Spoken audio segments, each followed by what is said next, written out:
போலாம்? மெரினா பீச்சுக்கு போவோமா? வேண்டாமா? அப்ப கொலச பீச்சுக்கு போவோமா? கொலச பீச்சிலையும் கூட்டம் அதிகமா இருக்கும், இப்ப உள்ள போக முடியாது. எங்க பீச் இன்னைக்கு சும்மாதான் கிடக்கும்.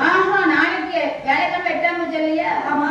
அதனால தசரா முடிஞ்சு ஒரு 10-15 நாளைக்கு கூட்டமா தான் இருக்கும். அப்ப நம்ம ரகசியம் பேசுறதுக்கு எங்கதான் சுவாமி போறது? கடலுக்குள்ள கடலுக்குள்ள போங்க.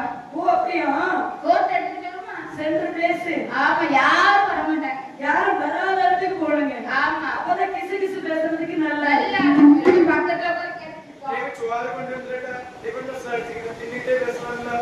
சாப்பாடு எப்ப சோறு சோறுதானே முக்கியம். ஆத்துக்குள்ள இருந்து